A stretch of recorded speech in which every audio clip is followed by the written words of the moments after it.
Hey, good morning, everybody. Welcome to VSPG. Today we have a presentation by Dr. Elizabeth Turner.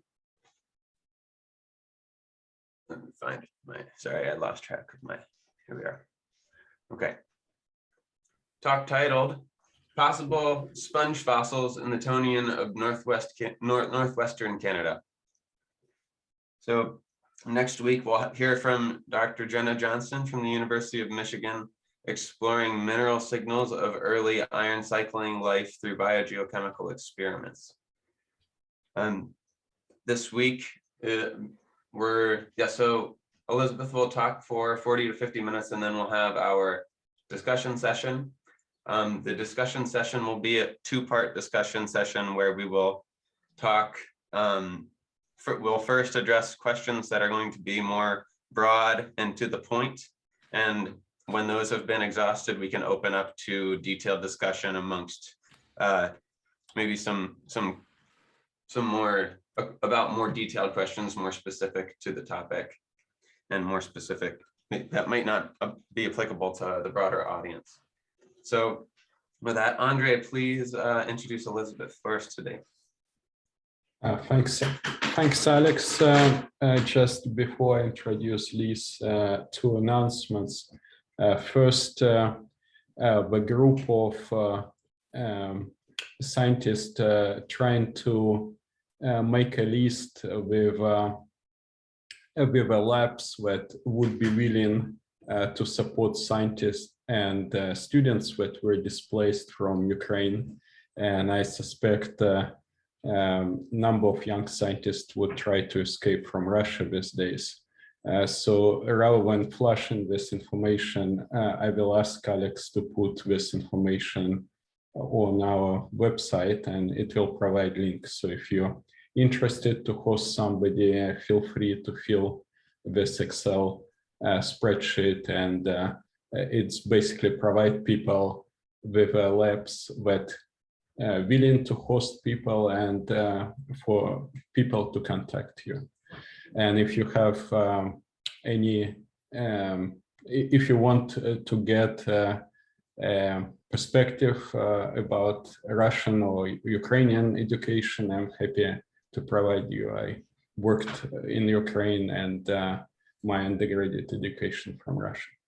Okay, second announcement, we have 3 people that might ask us to reschedule, so we will be working on changing schedule,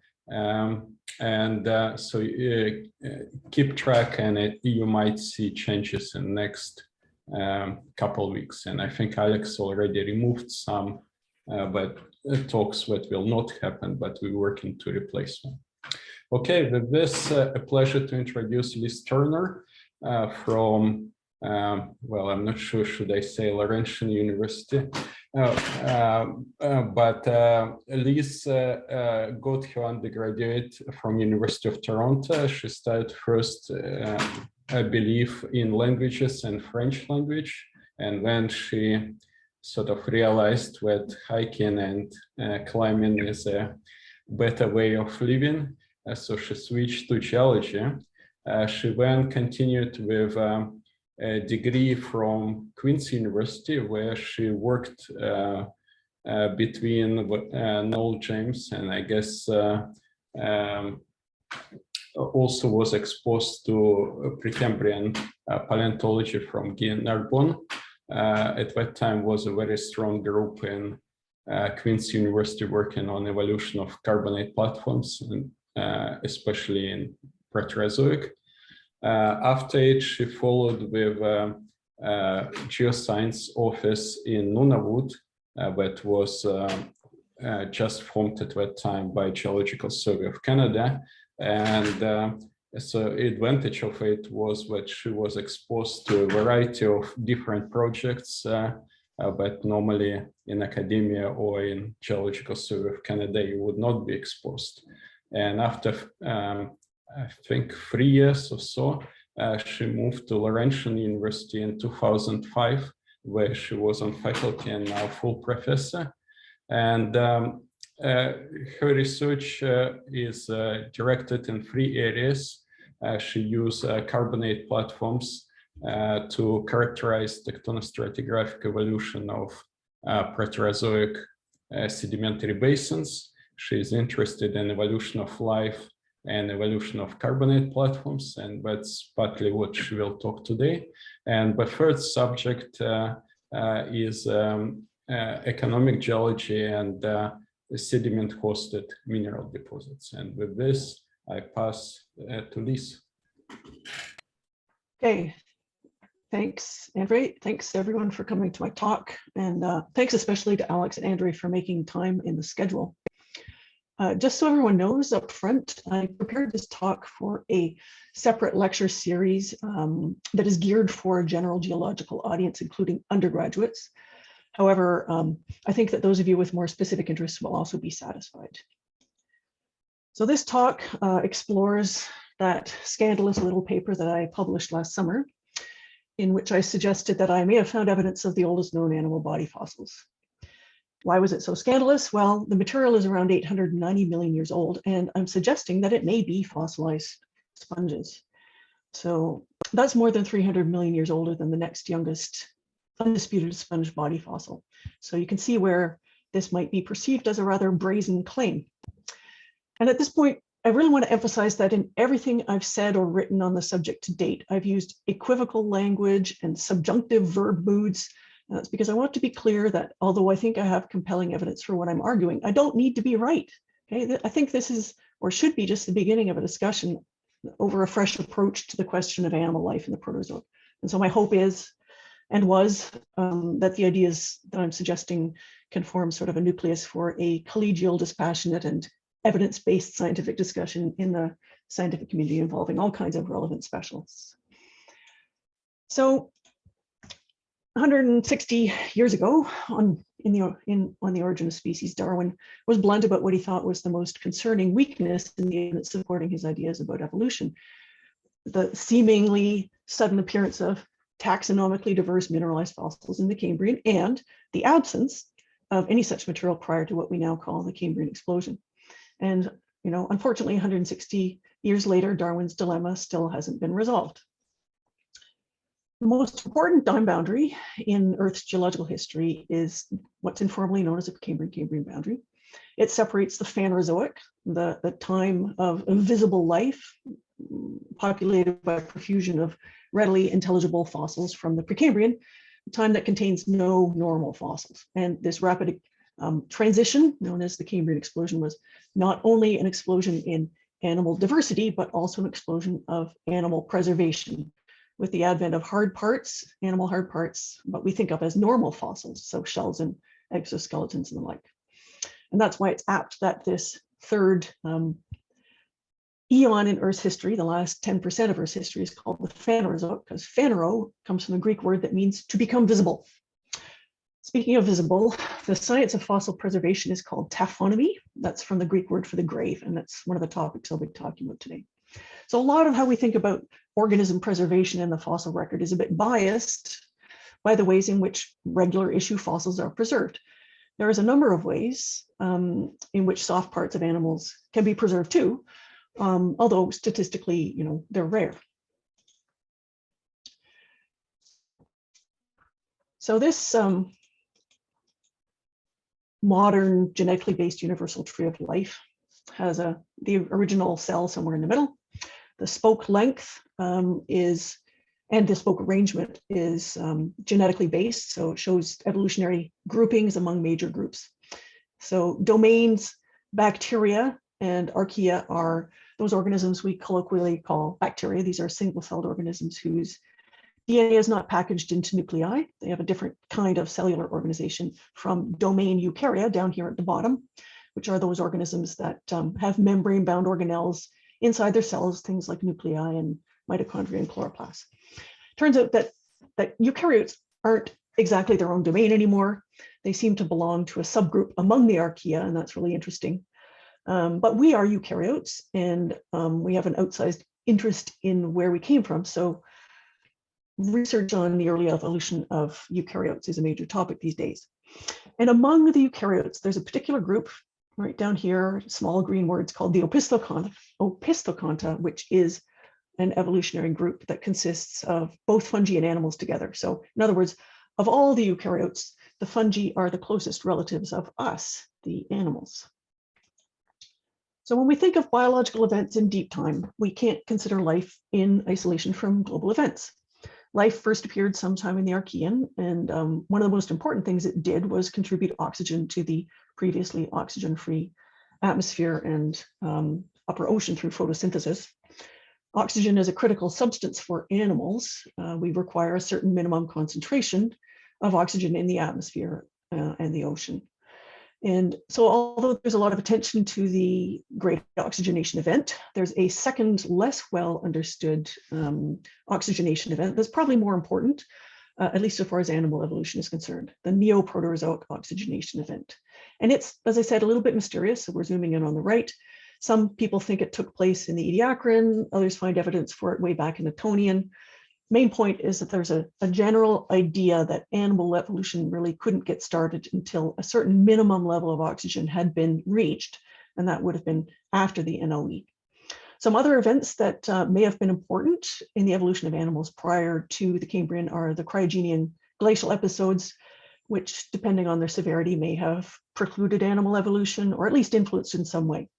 So there's been an awful lot of attention through the latest part of the Neoproterozoic for a variety of reasons, among which is very conspicuously Darwin's Dilemma. So this is a phylogenetic tree for animals or metazoans. Animals are multicellular eukaryotes that eat organic matter. They ingest organic matter to get their energy and nutrients, and they require oxygen. The animal tree of life looks something like this, depending on whose work you refer to. It's based on molecular data, that is to say, genetic information that identifies evolutionary relationships. And the three main groups of animals are the porifera, or sponges, the cnidaria, that's the jellyfish and the corals, and bilaterians, that's everything that has bilateral symmetry like us. And it's now generally agreed, that sponges are the most basal form of animal, that they're a sister group to the other animals, and that they probably emerged first evolutionarily. So there's a number of reasons why it is reasonable to think that animals were present in the Neoproterozoic, foremost of which is Darwin's logic. It just doesn't make a whole lot of sense that so many complicated animal types should spring into existence in a geological instant. Surely there was some prehistory, a sort of a gradual hidden evolution that preceded the seemingly sudden events of the Cambrian explosion. But there's more. Molecular clock research takes the relationships identified through molecular phylogeny and uses the known rate of mutation in certain types of genetic material to back calculate the time when major lineages of organisms emerged. And molecular clockwork, I'm certainly not an expert, it requires that the major divergence points be calibrated, and there's a number of ways of doing that. The best way, of course, would be using the fossil record. But here, of course, in the Precambrian, we encounter the problem that the absence of evidence isn't necessarily evidence of absence. And so molecular clockwork for evolutionary events in the Precambrian understandably have a lot of uncertainty. However, there's a body of work, molecular clockwork, that suggests that sponges probably emerged in the early Neoproterozoic in the Tonian. Now, people have been looking for sponges in the younger part of the Neoproterozoic, in the Cryogenian and the Ediacaran, but so far conclusive evidence is lacking. The Neoproterozoic does not entirely lack large and or complex fossils. There's a number of complex items that are well known, including the Ediacrobiota, small shelly fossils, even putative animal embryos. But nonetheless, all of these things are not undisputedly animal related, and they're all in the Ediacaran. A few other things, there's a growing body of evidence showing that eukaryotic communities were quite complex already by 1 billion years ago. And I'm drawing your attention to this recently published almost billion-year-old fungus from northern Canada, whose existence shows that the opisthocont clade was already present almost 1 billion years ago. So here we are plopping that onto the geologic timescale. And then last, but definitely not least, biomarkers, okay, which are preserved relict lipids that can be distinctive to particular taxa. Biomarkers affiliated with demosponges were reported from Cryogenian strata about 10 years ago. This work was quite controversial at the time, but the evidence and the rationale seem to have withstood scrutiny since then. So given all these very suggestive lines of evidence, let's explore some reasons why Darwin's dilemma has not been resolved. We can, first of all, completely dismiss the idea that complex and or large organisms were totally absent or not possible in the Precambrian, because we have, all of these things that I just mentioned in the Ediacaran. What about the idea that animals existed in the Proterozoic but simply weren't preserved? This would imply that preservation was not possible, either owing to something to do with the animals themselves or something to do with the conditions under which they died and were buried. And if this is the case, then we're going to have a never-ending Darwin's dilemma. But before we concede on this, there's a really vast amount of work to do, because we've actually barely scratched the surface of possibilities. And my own perspective is that we may have been too biased in what we're looking both for and at. In other words, what we consider to be eligible in terms of where and how to look. And the things that we've possibly been a bit too selective for are numerous: rock type, paleoenvironment, age of rocks, organism type, and preservation type. There may be rather a lot of work left to do given what we may have neglected or overlooked. And so maybe a little rethink of our approach to the problem would be a good idea. Okay, so the evolution of early animal-like organisms in the time prior to the advent of normal fossils. We have to think about this because we need to be looking for things that would not necessarily have had any of the characteristics of familiar animal phyla. And so all the things that we, tend to want to look at or for may not be eligible. And so instead, we might need to address how early animal grade tissue may have expressed itself in sedimentary rock prior to the advent of morphologically intelligible phenomena like these. Okay, and this means thinking outside the box when it comes to preservation. Are there taphonomic pathways that we haven't considered? The search for Proterozoic fossils in generally focuses on two rock types that are productive. So mud rock and chert, we know this. Other rock types are generally not the focus, and that includes carbonates. And although carbonate rocks are generally mineralogically simple, they are among the most texturally complex of rock types. Unlike other basic rock types, the nature of carbonate rocks is very strongly time specific, and that's owing to their intimate connection to Earth's very dramatic biological and geochemical evolution through time. They precipitate from seawater under the influence of organisms, and they encode the fluid's geochemistry in their crystals. And on top of that, there's the fact that carbonates are extremely prone to post-depositional changes, in other words, diagenesis. So all to say, carbonates are intimidating, and people just tend to avoid them. Precambrian carbonates are especially problematic, and that's because it's hard to apply uniformitarian principles to a world that's so different from what we're used to, what we're familiar with. Another really interesting reality is that a superlogical approach to the problem of animals in the Proterozoic is to push back incrementally in time from what we already know. And so most of the focus to date has been in the Ediacaran, and because we're pushing back from the Precambrian boundary.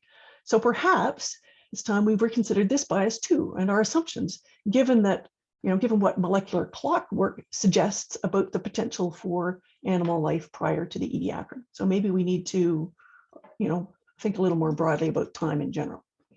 And last, I want to emphasize that we're animals that are really good at pattern recognition. We're instinctively looking for something that we already know, that we recognize, things that are records of fairly complex animals. We should be instead not using this approach for the earliest animals. They may have been quite dissimilar to anything we know. We should be looking for something recording the simplest version of the most basal animal. What would an animal simpler than our idea of the most basic type of animal look like, and how would it be preserved? How do we even think about that? And so perhaps it's time we take a closer look at sponges, what it really means to be a sponge. Okay, so the material I'm eventually going to expose you to is from Tonian rocks, okay, so much older than commonly considered eligible for animals.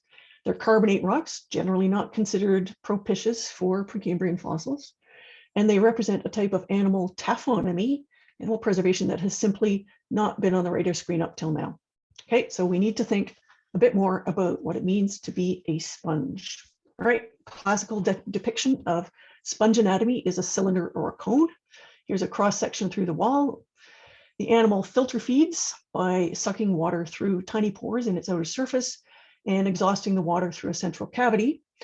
Sponges have only a few cell types. The outer surface of the sponge has protective cells and pore cells through which the water is sucked. It leads to a system of canals and chambers in the sponge body, and lining those canals and chambers are choanocytes or collar cells that use their flagella to create a current that sucks the water through. Suspended organic matter is then trapped by these microvilli, the collars. They look like an Elizabethan collar, and then it's processed and shared with the other cells. The pink things are archaeocytes or amoebocytes. They have a variety of roles, including food processing.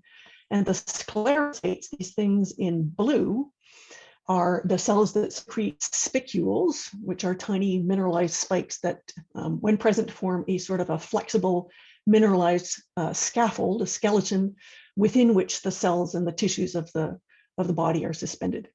Down here in green is a type of cell called a spongocyte, and they secrete a substance called spongin, which is a very tough kind of collagenous protein.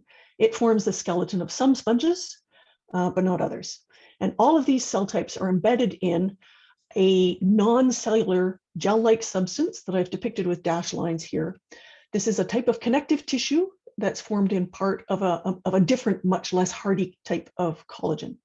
And just for the record, collagen is the main component in the connective tissue of all animals. It's kind of an important thing.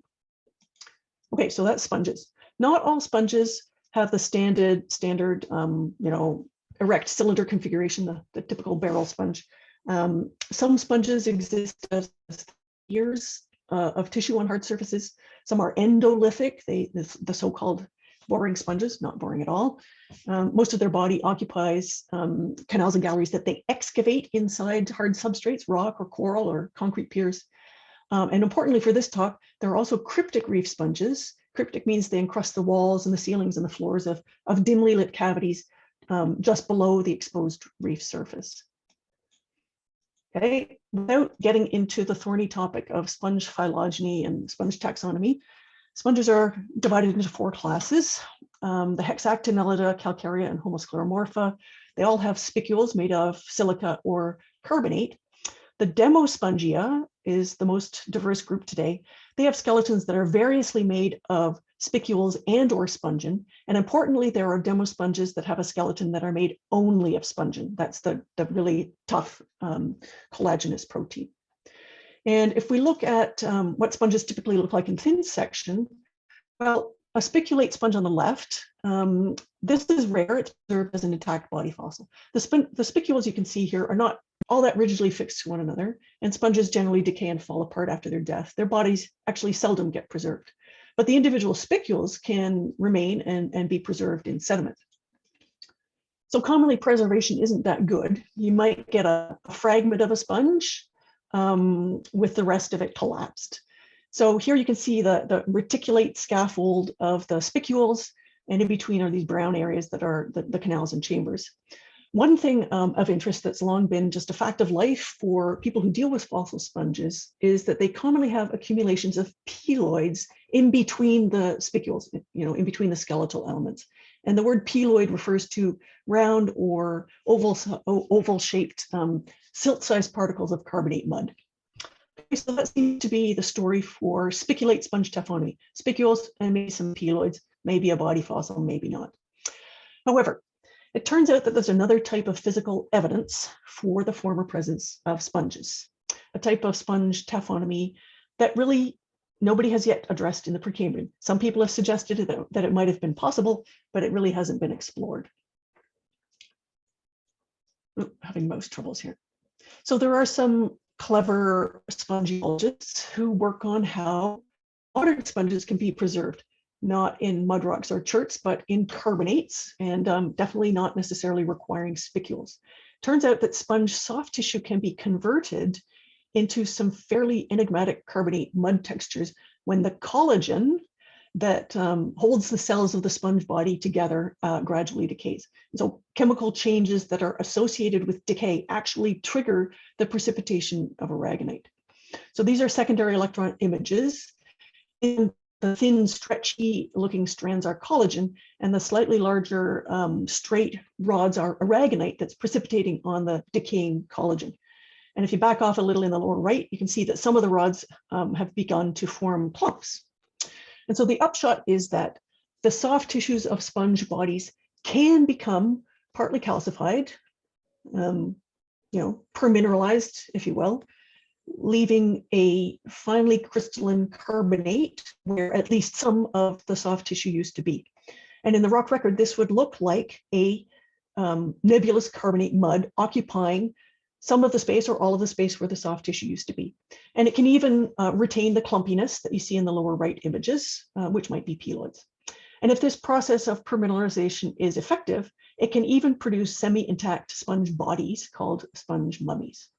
So my question is this: what would happen if you had this kind of permineralization happening in a sponge that had a spongin skeleton, not spicules? So remember, spongin is much tougher than this collagen, than the collagen that is in the jelly-like extracellular matrix. So the collagen in the matrix would decay much faster than the spongin. The spongin stands no chance of being preserved as hard parts. It's still organic matter in the end, but what about some other possibilities? Could it be molded, for example? What kind of microstructure would you get if you permineralized the collagenous extracellular material of a sponge that has a spongin skeleton? So the most abundant sponge class today are the demosponges, and many demosponges lack spicules. As I mentioned, they have a flexible skeleton made of spongin. They're informally known as keratose sponges. So I give you the humble bath sponge, this specimen from under my bathroom sink. A bath sponge is the spongin skeleton after all the soft tissue has been removed. So here's a tiny chunk of it, and that's just in incident light. You can see that what it consists of, and this is really important, is a three-dimensional meshwork in which the fibers both branch and then rejoin. Okay, so this is an anastomosing three-dimensional meshwork, very, very distinctive, right? Three-dimensional anastomosing meshwork. So I even epoxy impregnated and thin sectioned my souvenir bath sponge, and you get the general idea. So the gray is epoxy. You can see the fibers that branch and form these polygons as you go through the 30 micron thickness of a thin section. You can actually capture the three-dimensionality of the meshwork in the 30 micron thickness of a thin section, owing to the size of the fibers and the scale and spacing of the branching. So now imagine what would happen if you, instead of had epoxy, you permineralized the soft tissue and you encased the tough spongin meshwork, but then the spongin eventually decayed. You would wind up with a system of tubular molds surrounded and defined by finely crystalline carbonate, and it would replicate the configuration of the spongin meshwork after it had decayed. And importantly, I need to emphasize, given the size of the fibers, the spacing of the branching, the 30 micron thickness of a thin section, a thin section would be quite capable of depicting the three-dimensionality of the anastomosis of the meshwork. So something resembling this was already identified in the rock record almost 120 years ago. This is a very unusual microstructure first described by Georges Guérich in 1906 from Carboniferous stromatolites from Belgium. He called them spongiostromids. And this microstructure is complex. It consists of little branching tubes about 30 microns in diameter that make a complex 3D meshwork of calcite-filled tubes enclosed by microcrystalline calcite. And in the stromatolite literature, it's misleadingly known as vermiform microstructure. It has nothing to do with worms, of course. Guérich recognized that it was too complex to be made by bacteria, and he suggested, based on absolutely no evidence whatsoever, that it was made by protists. But he did realize that this microstructure does not belong in the same category as ordinary microbial stromatolite microstructures. And it turns out that this type of microstructure is all over the place in Paleozoic carbonate rocks, particularly in reef rocks. There are some very intrepid carbonate paleobiology folks who are bravely suggesting that vermiform microstructure is in fact a type of sponge body fossil. So here's a putative sponge body fossil encrusting the roof of a reef cavity.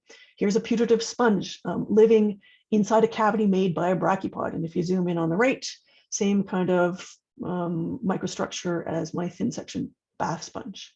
Okay, so it's all over the place, and it gets more interesting actually. There's more. So here is on the upper left, a Cambrian rock from Western Newfoundland. Looks like a stromatolite, right? But actually that's only partly correct. If you look at it in thin section, part of it consists of a very distinctive microstructure that is too complex to be made by cyanobacteria, and it has exactly the same kind of three-dimensionally branching and rejoining configuration that spongin has in a keratose demosponge. And so this color-coded tracing on the upper left shows the spongy bits in red and the microbial bits in blue. And this is proposed to be a consortium between sponges and microbes, okay? So feast your eyes on this thing. This is, the authors of this paper have interpreted this as the body fossil of a keratose sponge that built something that is superficially indistinguishable from stromatolites. So there is now a growing but quite controversial body of work that considers vermiform microstructure in Phanerozoic stromatolites and other microfacies to be sponge derived. Of course, you know, I'm here to tell you that I found this same microstructure in Tonian rock from Canada. I found this microstructure in very sparsely in a few samples that I collected for another purpose altogether, understanding Precambrian stromatolite reefs. And full disclosure, this is from my PhD work quite a while ago. So here is the microstructure intermingled with micritic microbialate microstructure, so plots of microbial micrite. It's complicated, looks familiar. It's identical to the things I showed you in the previous slides. So let me tell you a bit about how and where I found this material and what it means.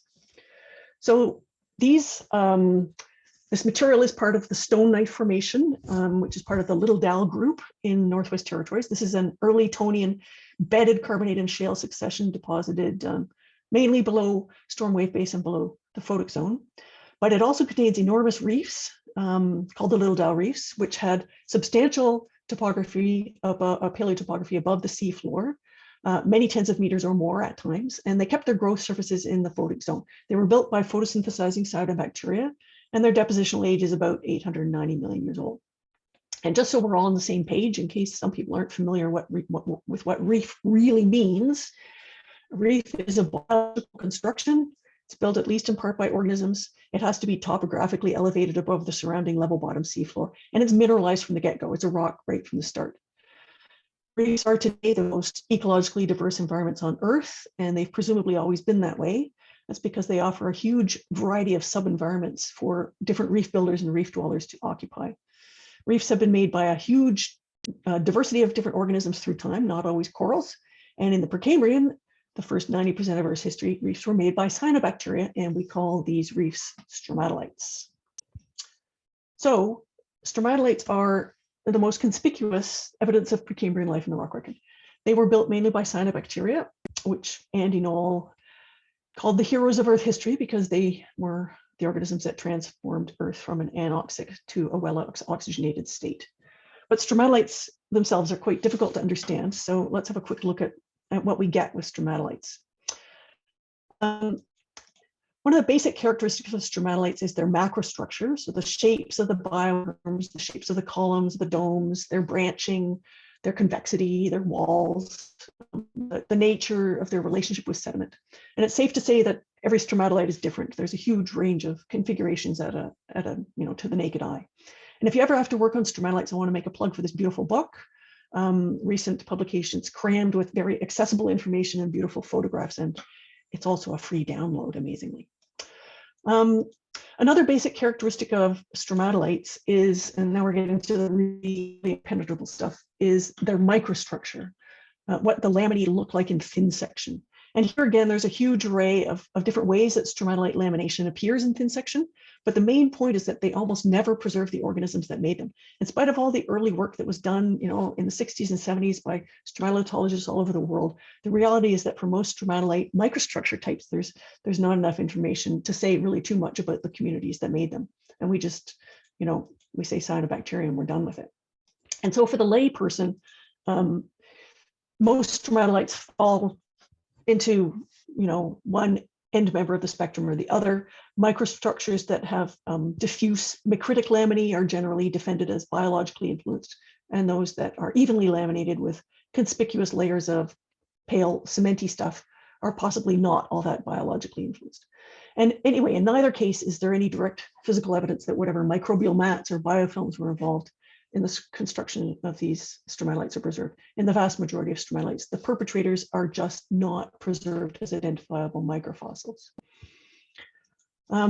So fortunately for me, these reefs, these enormous, intimidating reefs that I worked on for my PhD do have an interesting, unusual microstructure and an array of really beautiful stromatolite morphologies, but you can't see any of this in the field. I had to work really hard to get this information and decipher it. So the reefs form these huge, gigantic pinnacled exposures, very unscalable cliffs for the most part. The exposures give you absolutely no hint of what you can't see the microbialites at all on naturally weathered surfaces. They're just uniformly gray, prickly, incredibly steep surfaces. And so, I was charged with trying to figure out what these reefs were like inside, and I couldn't figure it out in the field. So the only solution seemed to be to take a lot of samples and take them home and cut them open and hope to piece together at least a crude picture of the reef's components and their growth. And so that's what the foolish younger version of me did. So I made literally hundreds and hundreds and hundreds of extra large sections by hand. Okay, so regular thin sections are a third of the size of each of these, and they're not big enough to show the components of the reefs. This was really desperate. It was soul destroying, but in the end it worked out. Okay, sort of. So I'm going to show you this amusing diagram from way back then. The reefs had a complex growth history with a variety of stromatolite morphologies that I've shown on the right. This is supposed to show you what, okay, young Turner thought this was a clever idea, what it might have been like to scuba dive over the surface, okay? And then on the left, slightly less embarrassing, what the different stages of reef growth would have looked like in hand sample, slabbed hand sample or in thin section. Okay, so one of the really important outcomes of all of this is that the microstructure is not any of those garden variety types that I showed you in the couple of slides ago. And instead, the microstructure in most of the reefs is actually preserved microbes, okay? So all of these little dark lines are filamentous microfossils of cyanobacteria. These are photosynthesizing prokaryotes that are, the things that are generally assumed to be responsible for making stromatolites. And when they're preserved by being calcified, they're called calcimicrobes. Okay, so living cyanobacteria have very thick, slimy sheaths of mucus on the outsides of the cells or colonies, and that's continually produced through their lives. It's readily calcified through means that I'm not going to get into. So in this microstructure, the individual little threads are the cyanobacterial filaments, and the paler stuff that's in between them is marine cement, okay? Probably calcified cyanobacterial sheath polysaccharide. So all of the microvoids in between the filaments are filled with calcite cement that formed right away, holding this otherwise extremely porous and fragile microstructure together. And the reality is that most of the different types of stromatolite shapes that I showed you in the previous slide have this microstructure. Other normal microbialites and micritic stromatolites are present, but they're less abundant. So the preserved part of the community that built the reefs seems to be a monospecific community of cyanobacteria. And they seem to have been very aggressively growing. They would have been photosynthetic stromatolite forming microbial mats, vast amount of extracellular mucus, and very, very fast cementation. These reefs were as much or more marine cement as they were microbes. Okay, just so you can see what they look like in slabbed hand sample. Here's a view that's typical of the reef framework in slabbed hand sample. Consists in large part of these dark, irregular columnar stromatolites with intervening intercolumn sediments in medium gray and abundance of marine and later cements in the pale stuff, generally distributed at the tops of the spaces that separate the columns, so the framework voids built by the stromatolite growth. And then here, just so you can say you've seen it, a typical view in thin section, the main rebuilders making this calcimicrobial stromatolite digit on the top, another one on the bottom, in between some framework voids. These are cavities that are just below the growing surface of the reef. They're connected to the surface. Because they're so close to the surface, they are connected to the water column, and they can accumulate tiny drifts of sediment inside, forming geopetal structures on the bottom of each little cavity, after which the rest of the void gets filled with quickly with marine. And for those who don't know, marine cement in reefs of all ages is really unmistakable. It has some very characteristic features. It consists of fibrous crystals with their long axes perpendicular to the wall on which they nucleated. The fibers form an isopachous crust, so an even layer all the way around. And the cements are cloudy with inclusions of all types. And this differs from all other types of calcite cement, okay? Marine cement can start to grow as soon as a void has formed. It can precipitate quite quickly depending on conditions. So as I mentioned, these reefs are really cement rich. These reefs were effectively cement factories. Okay, finally, I'm going to take you back to the vermiform microstructure. Okay, so I found this microstructure existing among microbialites in a variety of ways. So I'm going to walk you through first how I know this thing is a 3D meshwork without doing 3D reconstruction, which turns out to be quite difficult or essentially impossible. And then I'll show you the various different places in which this thing lived, if you will. Okay, so the tubules are 30 microns in diameter, and they have no constructional walls. They're defined by the size and the clarity of the crystals in them as compared to the darker, slightly smaller, inclusion-rich crystals of the ground mass separating them. And in both areas, you can see the little lines where the crystals join one another, where they abut one another.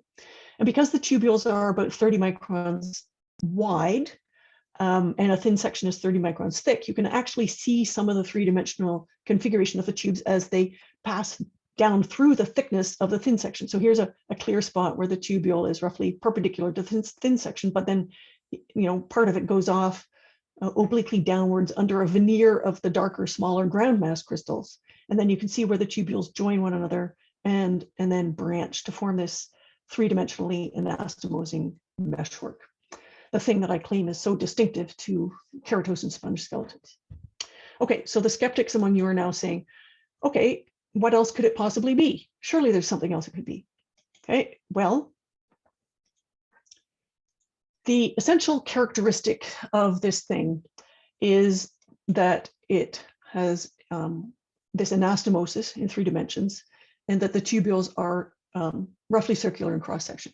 And these characteristics are 100% compatible with sponge and skeletons, and they're not really compatible with true algae, which branch but don't anastomose, filamentous cyanobacteria, which can branch but don't anastomose, dendritic crystals, which do not anastomose and have very decidedly crystallographic features such as strict branching ales, and compacted peloids, which would produce irregular gaps rather than cylindrical tubes. I toyed a little bit longer with the idea of fungus, but the little dowel thing doesn't have any spores. The tubules lack septa, so the little divisions between the cells in a fungal hypha. And although some older parts of a fungal mycelium do have anastomosis, it's a bit different. And the younger parts of a mycelium only branch, typically with a tuning fork branching. So the branching styles and anastomosis styles are geometrically different from what I've outlined here, and we don't have spores or septa. So really the most compelling interpretation is the sponge and skeleton one. So now I'll show you a few places where the vermiform microstructured organism lived and where it didn't. Okay, so here is a shelter pore. So a shelter pore is a pore made by particles. So this one's from a reef top depression between growing parts of the reef. So here's a shelter pore made by larger microbial clasts. Here's one, here's another. And the bottom of the pore is defined by smaller clasts and some mud. So the vermiform microstructure seems to be accreting downward from the roof of the cavity.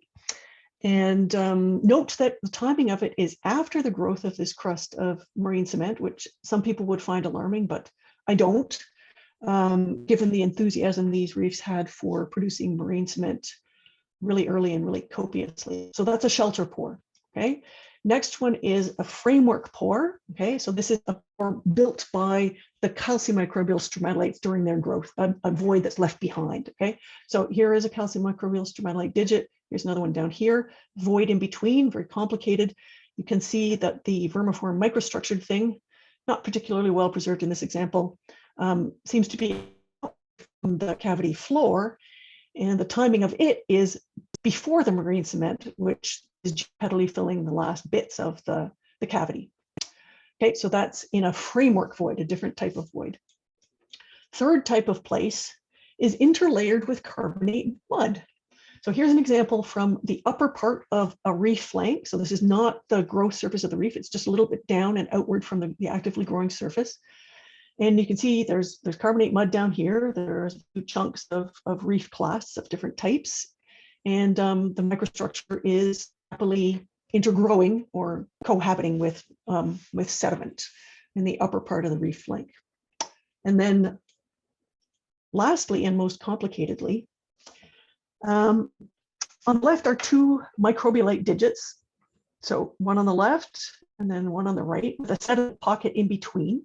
Okay, so this is sediment filling the void between two columnar stromatolites, if you will. And you can see that the vermiform microstructure is intermingled with these clots that form the part of the digit. So it's actually intermingled with them.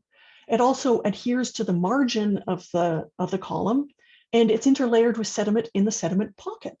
Okay, and so another thing that I find really interesting is that no matter where you find this vermiform microstructure, it's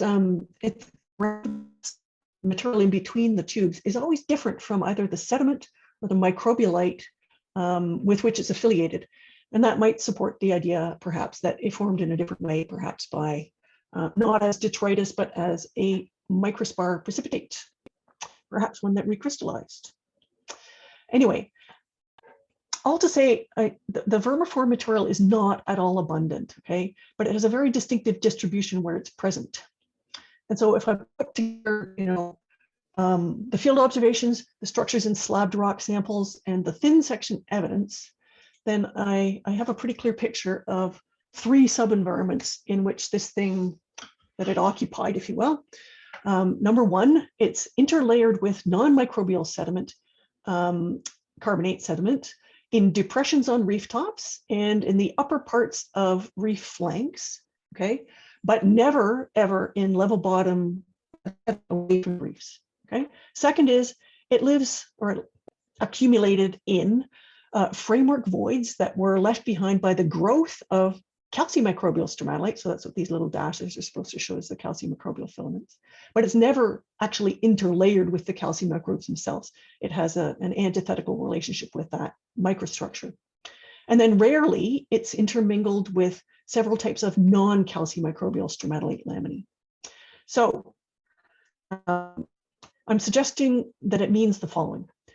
The organism probably lived only in the vicinity of the active reef building community, which consisted of oxygen producing photosynthetic microbes. These reefs were probably oxygen oases, okay? Possibly the organisms needed the oxygen produced by the cyanobacteria. Animals need oxygen. That's thought to be one of the factors limiting their appearance and their diversification. And it's known that some modern sponges have much lower oxygen requirements than other metazoans. So perhaps it's possible that, that this putative sponge that I'm suggesting emerged in a low oxygen world prior to the Neoproterozoic oxygenation event, but in places where oxygen was anomalously high because of very copiously photosynthesizing benthic microbial communities in these reefs. So this organism lived in those micro niches where the photosynthesizing cyanobacteria didn't live. So in shaded depressions, little nooks and crannies, interlayered with microbialites that were not built by fast growing calcimicrobes. It probably couldn't compete with the calcimicrobes for substrate. And so all of this is, kind of familiar niches from modern and fossil sponges. Okay, so in the bigger picture, perhaps this might make sense. The appearance of some type of protosponge in the early Tonian would be compatible with the predictions of molecular phylogeny. It would confirm that the products of biological evolution were able to, by and large, survive through the Cryogenian glacial episodes. It would suggest that the emergence of the earliest animals may have taken place in a Tonian low oxygen world, and that they were not dependent on globally increasing oxygen levels of the Neoproterozoic oxygenation event or events, whatever it or they actually were. There seems to be pretty good ancillary evidence that they lived in an environment where oxygen availability was comparatively high and consistent. And this is just a suggestion, I can't prove or test it. It's possible that they were even supplied by food in the form of suspended polysaccharides shed from cyanobacterial sheaths.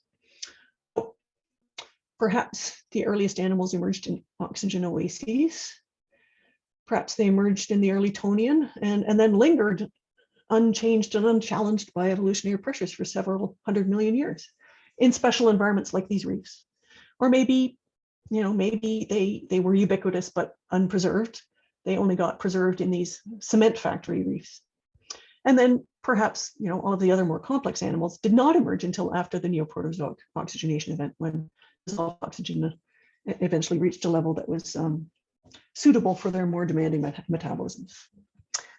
Okay, so my dear colleagues, I don't need to be right about this. I do think I have some interesting, compelling evidence, but truly my hope is and was that my foray into this world of strong opinions will trigger a collegial evidence-based evaluation of an interesting idea whose time has perhaps come. Okay, so thank you so much for coming to my talk. I hope it's given you at least a little break from the terrible state of the world. This was great, Elizabeth. Thanks a whole lot. I really liked how it definitely can link across from the undergraduate level of understanding to also being interesting to all of us. So we're going to start open to our question and discussion session. The first part of it is just, we're going to aim for questions that are pretty broadly applicable to everybody in the room or on YouTube. This may not go on YouTube, but per request, but we will, we still want to maintain this two-part discussion session. Then if there are more specific questions that you feel are better asked in an open discussion style, we'll transition to that afterwards. So here's just a reminder of how to find the raise your hand button. You can raise your hand if you'd really like, if you would rather that I ask it, feel free to type it into the chat. So with that, if anybody would like to ask a question, feel free. Yeah, I'd like to ask a question and make some comments. Elizabeth, that was wonderful. Glad to actually see you. We corresponded earlier about the interpretation of these things. And I decided to pull my head in because after I read a lot of the literature that you cited, I found that my thought that these might be fungal endoliths was not feasible because they were too big.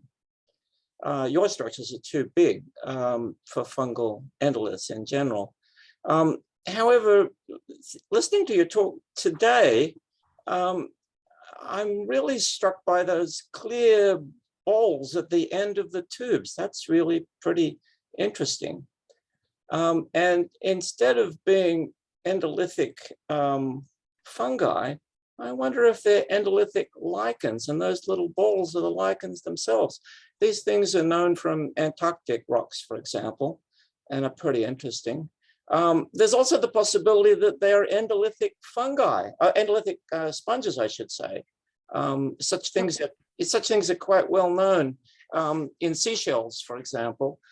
Those tend to have bigger nodes of open spaces than yours show, though. And those tend to be generally quite a bit bigger than what you've got.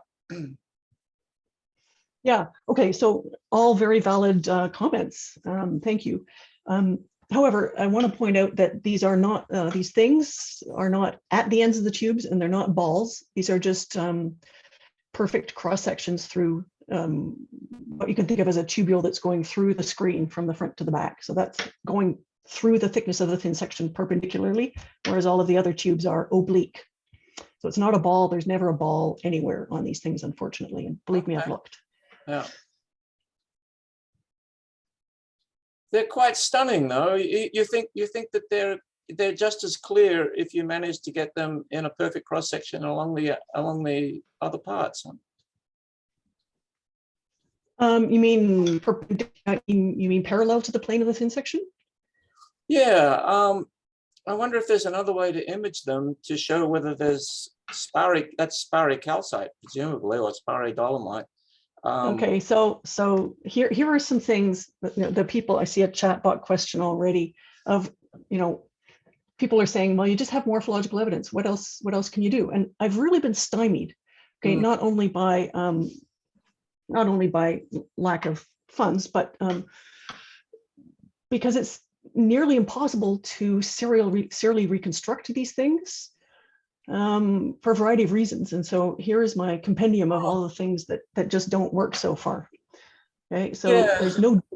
there's just this, I mean, if anyone has any helpful suggestions. Well, I have two ideas. Adam Malouf has this awesome machine which does serial reconstruction in an automated fashion at Princeton. I was never successful in getting him to run anything by me, but this is just the sort of thing that he'd be interested in, because he has a supposed sponge in the Cryogenian himself. The other thing you might try is etching it in different acids. Yeah, tried all of that. Okay, so I've tried this repeatedly, and the problem is imaging it, right? It's not so much the serially grinding it in 10 micron increments or 15 or 20 or whatever. It's actually getting an image of the surface afterwards that that I can use to build a three-dimensional reconstruction. So you can't thin section it, and for the most part, reflected light, backscattered SEM, secondary electron SEM, don't reliably show the tubules. Sometimes they do, and sometimes they really, really just don't. And the don't is generally in the Precambrian stuff. I mean, I've tried it with some of the Paleozoic stuff, and I can probably do those, but the real issue is doing the Proterozoic ones. So I've got some new acetate that's thinner, and I'm going to have to try harder once this ghastly term is over. I'm just going to have to try harder. All right, maybe we can all brainstorm a little bit on the methods and come back to that in discussion. Yeah, fantastic. Thanks, Stu. Thanks. Thanks, Greg. Yeah. So Susanna Porter had her hand up next. So please unmute yourself.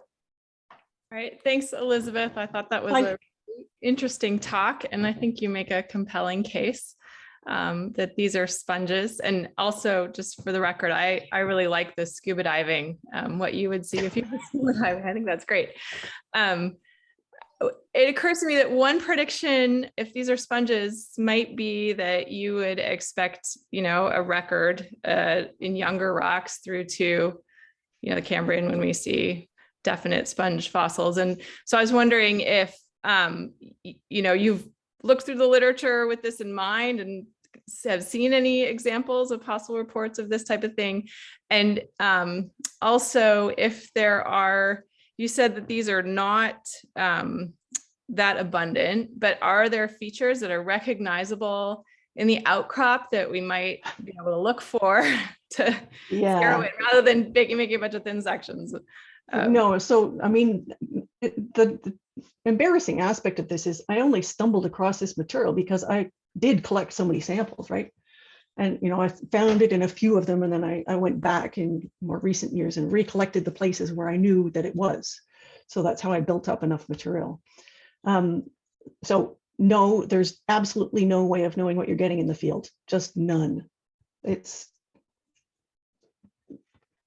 just the way it is, unfortunately.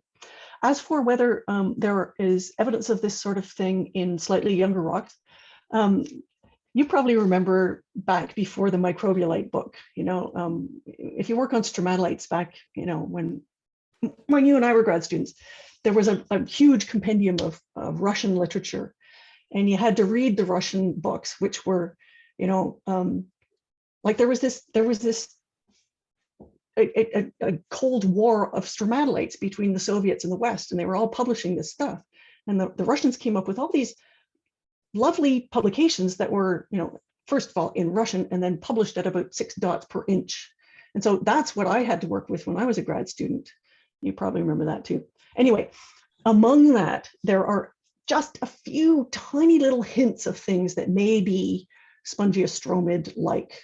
Okay, but One of them that has been cited in the past as being Precambrian is actually Paleozoic.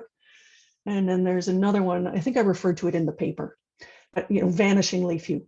And I think, maybe it's because this thing really lived only in particular environments. That's what, that's what animals do. So, yeah. Thank you. All right. A question in the chat. Can we rule out a taphonomy of some sort of evaporate? My answer to that is yes, just because of the really complicated, perfectly three-dimensionally equant configuration of the meshwork. It is not crystallographic. The tubules are always the same size. There's no sort of crystallographic arrangement of anything. And just the rigor of the size of the tubules and the spacing of the branching and rejoining and the three-dimensionality of the anastomosis, I think pretty much rules out that possible interpretation. Okay. Sorry, Tessa, I'm not fully understanding your correction for either there, but I think you probably addressed the question. Okay, a couple of the questions in the chat may be good to come back to in discussion. Shuhai Zhao says, hi, Elizabeth, are spongin fibers tubular or solid? Oh, they're solid. Yeah, they're solid. Okay.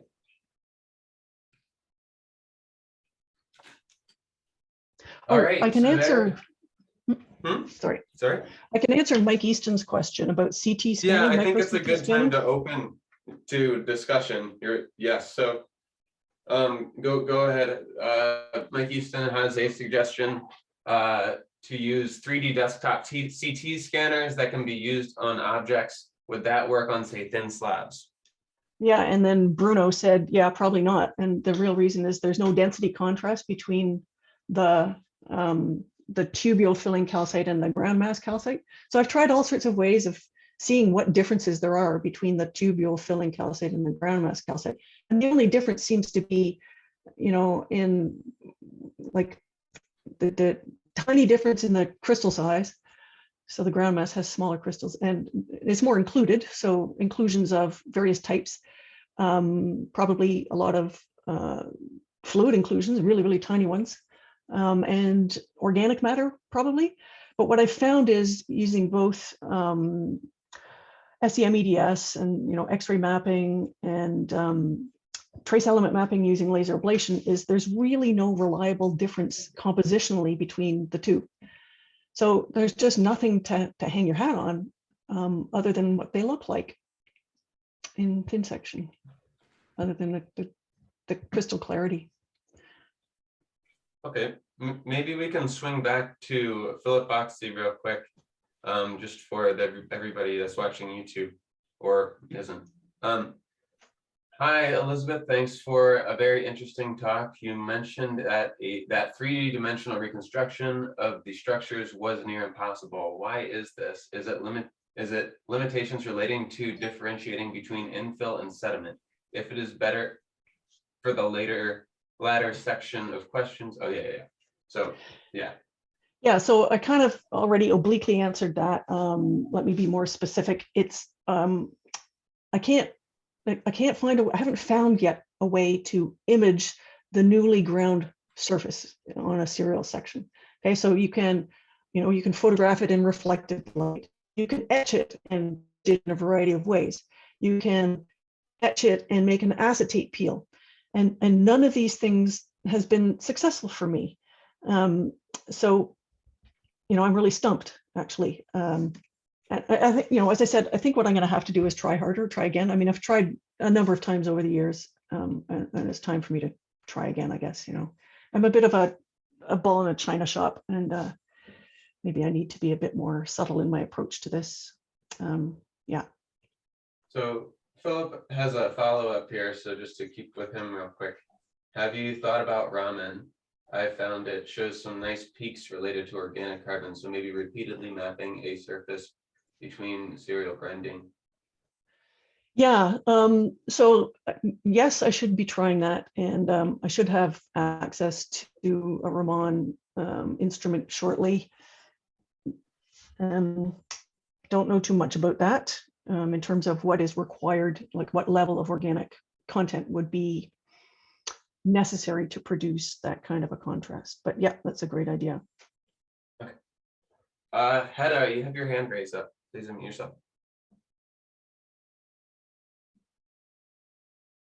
Hello. First of all, thank you for the talk. I'm going to be loud because I'm going to be trying to be loud because it's really loud in this room. So thank you for that. I thought there was a really interesting structure, and you've shown some compelling evidence. I was wondering, so you showed that there isn't a lot of organic matter associated with these things, and you mentioned that it's low TOC. I was wondering if there is any evidence for Reynolds type structures. And I know that Reynolds is kind of like a broad term that's kind of shoved around in the literature, but it's usually this association of kind of weird, sometimes branching dendritic microfossils as well, that's in association with sponges in the Phanerozoic. So is there anything similar to that? Yeah, and I did bring this up in my post-PhD publications. So there are things that resemble Reynolds crudely, so sort of clotted, clustered things, but they don't have the same hollow morphology that you know, Cambrian and Devonian Reynolds have. So it's not really the same thing. It's a taphonomic byproduct of, you know, partially decayed microbial gunk in certain places. I can point you to the paper if you're really interested. Okay, thanks.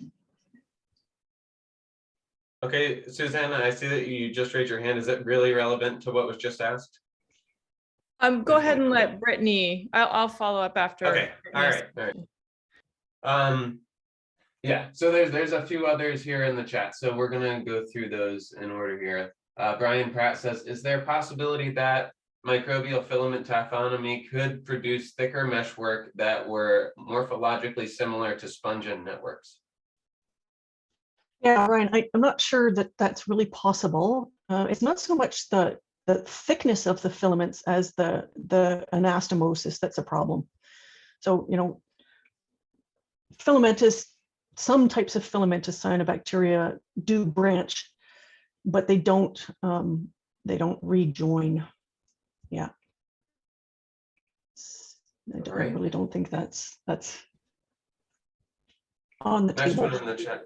We can move on. Next one in the chat. How do the dimensions, morphology, and preservation of these compare to Trenzona structures? That's from Lyle Nelson. I can't answer that question. Maybe somebody who's familiar with the Trenzona structures can answer it, having seen my talk. Anybody? Okay, I'm afraid I'm not equipped to answer that question. Apologies. Okay. Maybe someone will speak up in the chat too.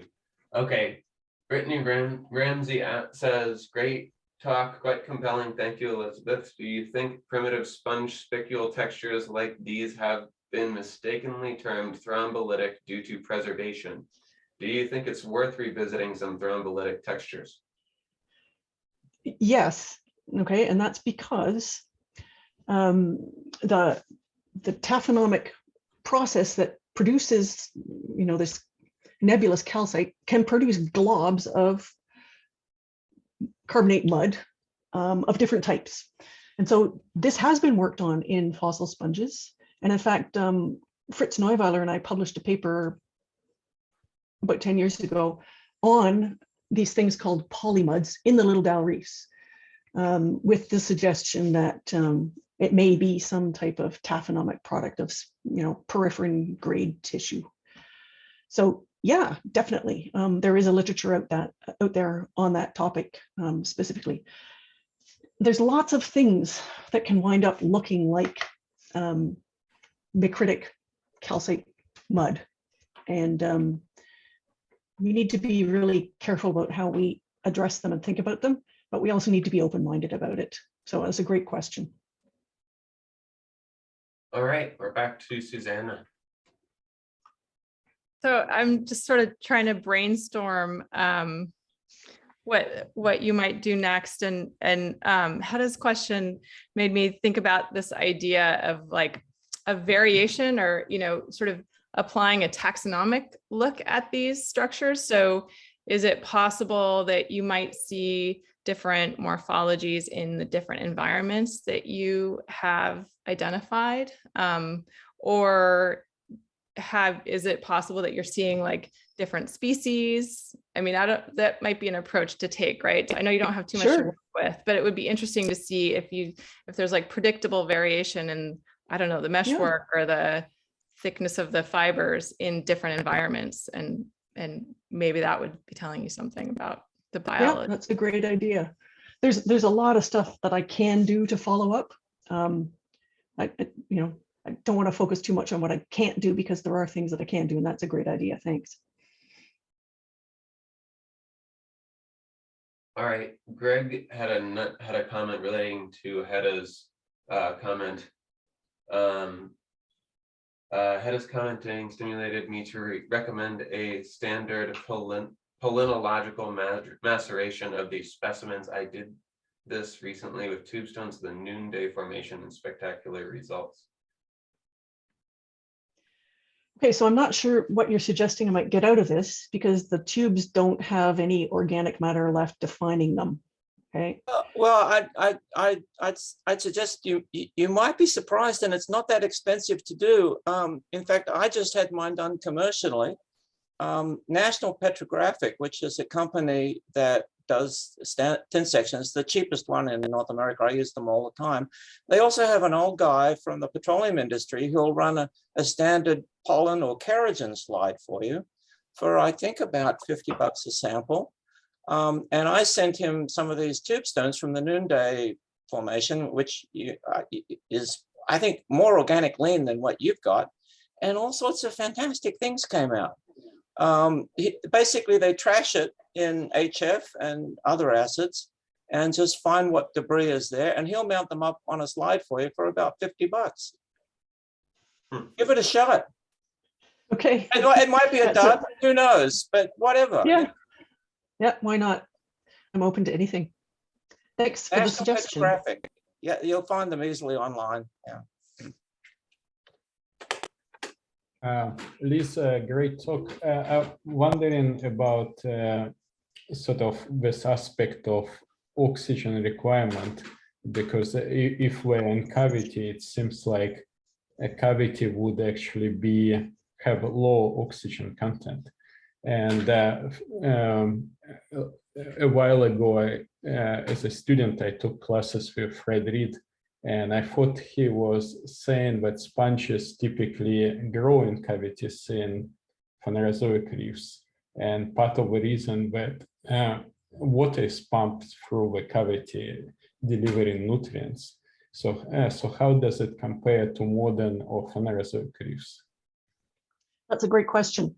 And when I worked on those reefs, they're really, really different from other Precambrian reefs. They're quite complex, not only because they have these preserved filaments and all the cement and everything, but because the framework is inordinately complicated, right? Like the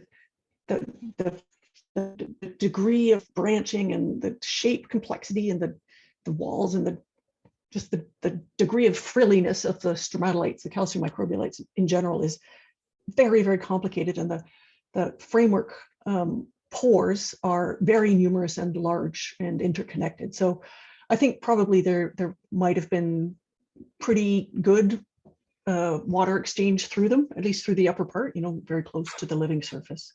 So one of the things that I included back then was that they're kind of like possibly a link between stromatolite, sort of strictly ordinary stromatolite like reefs of the Precambrian, and more complicated reefs of the Phanerozoic that have much more complicated framework styles.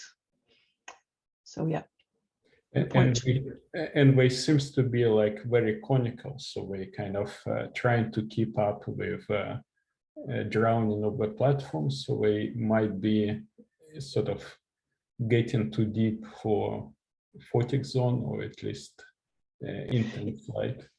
Yeah, so the different, the cheesy diagram with the different growth stages, the snorkeling diagram, that shows really very different growth styles of the microbialites through time. And yeah, there was a time when they were clearly right in very, very shallow water. And it has to do with the branching and the morphology and the sediment type in between the columns. But then there was another time when they were clearly in keep up mode, so reefs that are trying desperately to keep their growth surfaces in the growth window. And that's, later on in the reefs. But for the most part, lost my train of thought.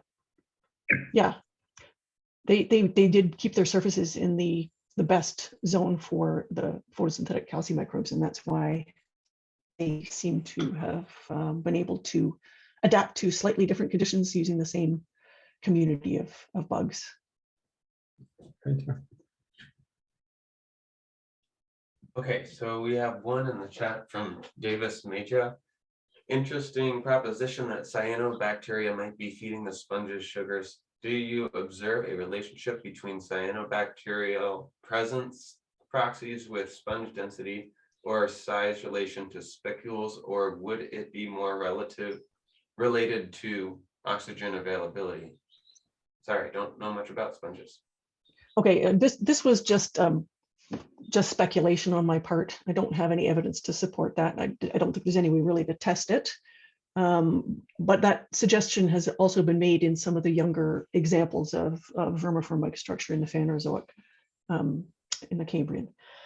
As to relationship between presence, well, I mean, no, I don't have any information like that. I don't have enough material to test that kind of question. And size, okay, so don't have any spicules. And, as far as I can tell, this thing lived only in the immediate vicinity of the reefs. So, I have plenty of thin sections of the off reef, the level bottom strata, and they don't have it. So for whatever reason, it seems to be limited to the inferred, the vicinity of the inferred photosynthetic community. Okay, so Lyle Nelson asks another question, but he prefaces with, to other paleontologists in the other paleontologists in the room, are the Cryogenian Trizona structures reported by Malouf et al. Widely accepted as sponges at this point, or are there other interpretations for these?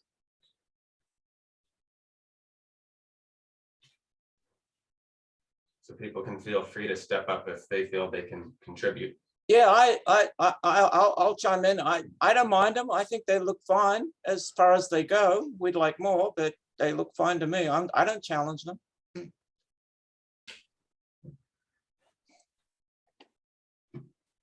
All right.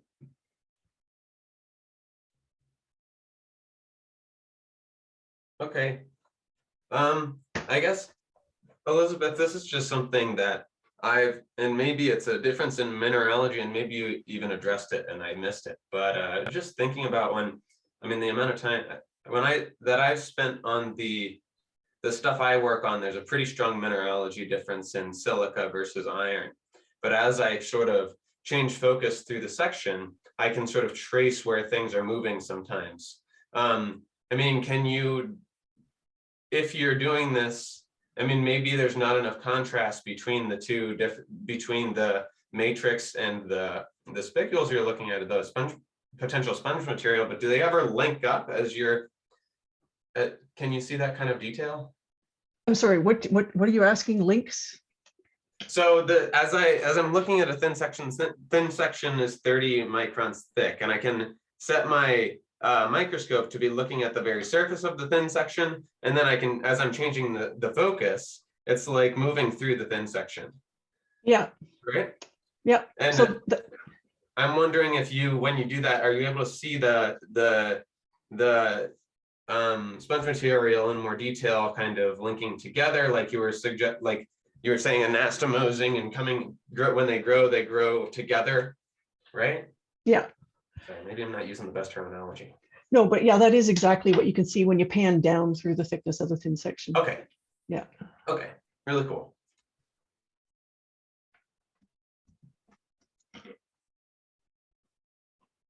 Okay. We do have more. Let's see. Robert Ryden, great talk, Elizabeth. Jung-Hyun Lee and I have been listening to your talk together. We are convinced that you have discovered keratose sponges, or at least your fossils are identical to the ones that we have found. We have identified as keratosans in the late Cambrian cryptozoon and in Newfoundland. So more of a comment than a question. Thanks, Rob. Okay, if anybody would like to speak up, feel free.